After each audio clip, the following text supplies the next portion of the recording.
everyone, and you join us for another mass session. Today I'm delighted to be joined by Nick Butcher, founder of HR Strategy Pro, who's going to share some inside tips on what you need to know when it comes to managing your team and looking after your people during this COVID-19 crisis. Hi Nick, how are you doing? I'm fine, how are you? All very well. Never busier. Nick, could you just give us a bit of a rundown of your experience and what sort of service it is that HR Strategy Pro actually offers? Yeah, so our service looks at unlocking people performance, and that's through either HR and people strategy, leadership and teamwork courses, or one-to-one executive coaching. We also look at helping people with interview prep, CV prep, so a bit of on the career transition as well. So that's us really. Now, the events industry has been hit really hard by COVID-19. I know all sectors are feeling the pinch, but events has shut down almost in its entirety. So there's understandably a lot of anxiety among the workforce and with leaders as well. What should leaders really be considering during this time? I think they need to be. There's two ways of that leaders need to be looking at it, and that's from a business point of view, and obviously the opportunities that times like these provide, but also the well-being of their employees. And we're running a lot of webinars at the moment. We've had to obviously move our leadership and training courses across onto Zoom. So we're talking into a lot of these subjects, and really it's well-being of the employee, understanding where the sort of the mindset the employee's in at the moment, and that's sort of in, I suppose, four areas. One is obviously their own well-being, but they're also going to be considering what their family and their friends and how they are. They're also going to be thinking about job security at the moment. And I'm hearing a lot out there in terms of people saying about furlough, is this just delaying the inevitable? And I think as an employer, you've got to, they're going to be the same concerns, obviously, you've got as an employer, but, communication is key in all of this. And I think that the more employers are talking to their employees and keeping in touch, that's really important. They're also going to be adjusting to working from home, and that could be negative or positive.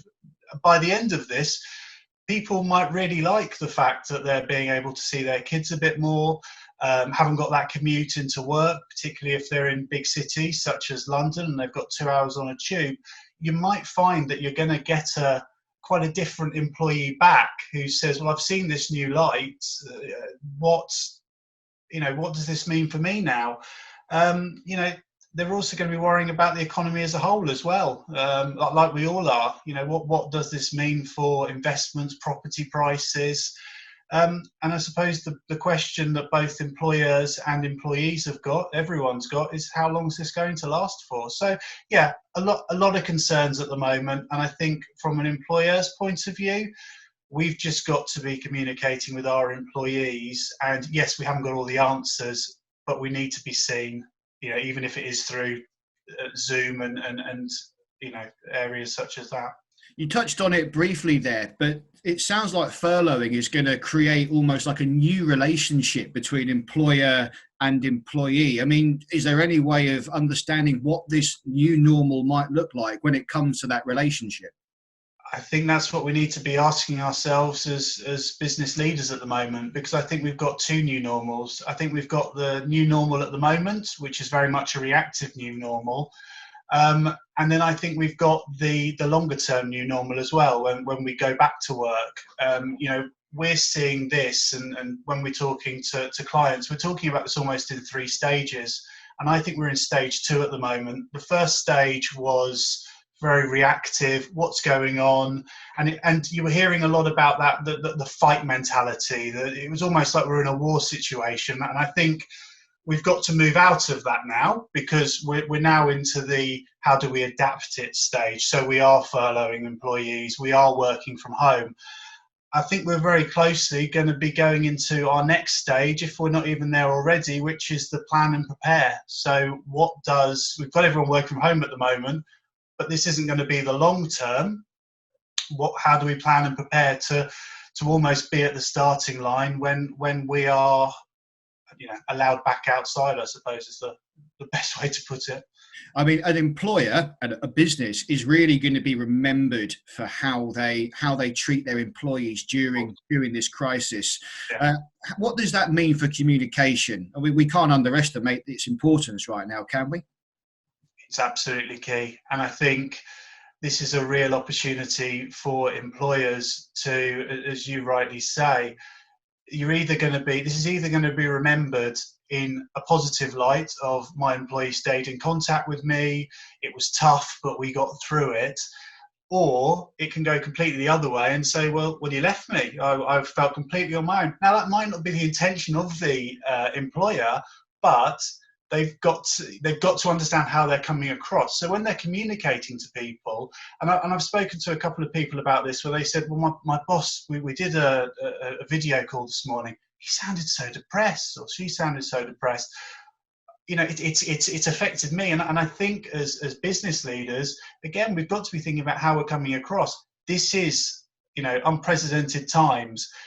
We know no one is used to this, not since, back in the wartime. So I think that, we've got to also think about how we're presenting ourselves as well, and how we're coming across to our employees, because again, it's really important that we keep this relationship going, because as I touched on earlier, we're going to be getting different employees back. And I think also people are going to take chance to have, to take stock.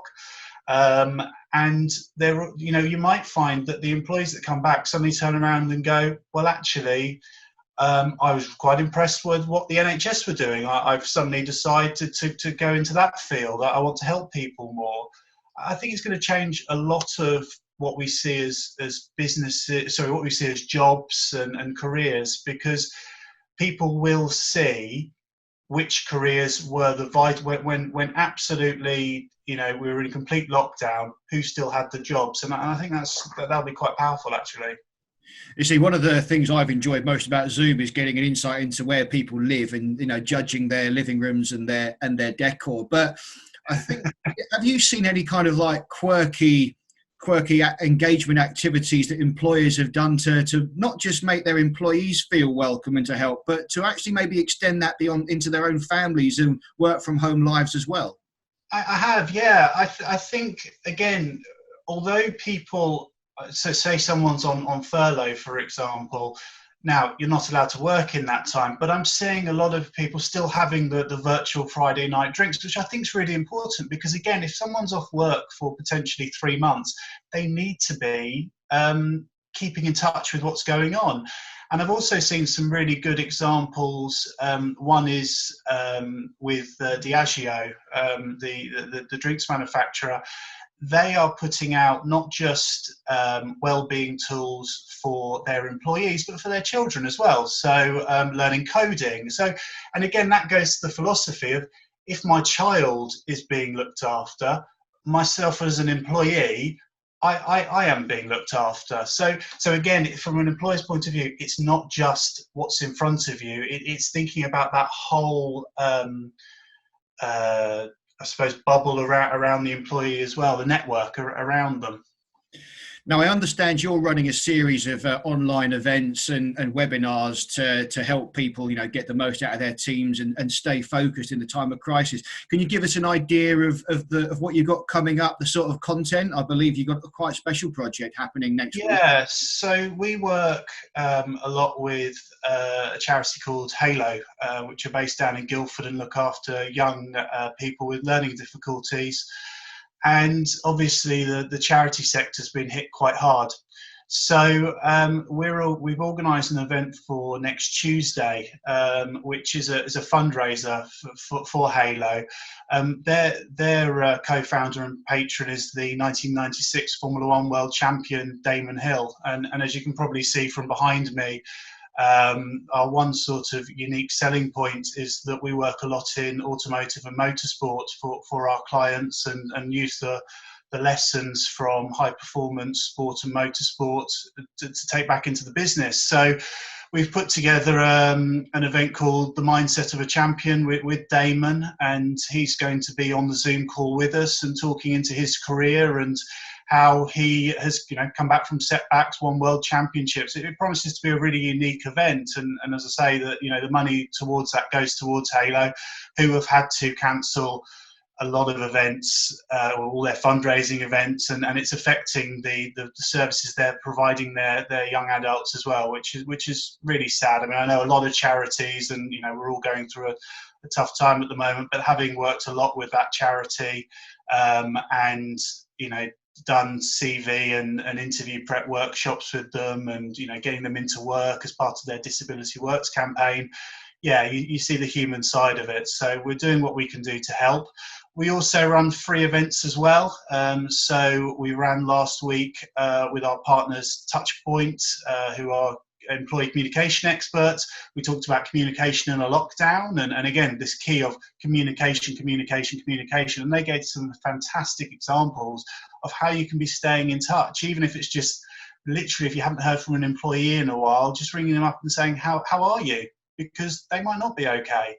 And then the week before, we did leadership in a lockdown, and that was with Springhouse Employee Solicitors, another partner, and that was very much in the reactive stage, and we were looking at how to furlough employees and the questions that they would have around that. So we are going to do more of those as well. So we're trying to do the fundraisers to obviously support the charity, but we're also running free events for our clients, our partners, our friends, and their friends as well. So anyone's welcome to all of our events.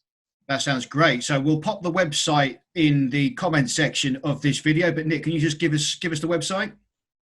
Yeah. So for us, it's hrstrategypro.co.uk. And then for the charity Halow, it's halowproject.org.uk. Well, I'm a big Formula One fan too, so I will definitely be in on that Damon Hill one for sure. I'm not going to miss that. Yeah. Nick, thanks very much. Everyone else, we'll see you later.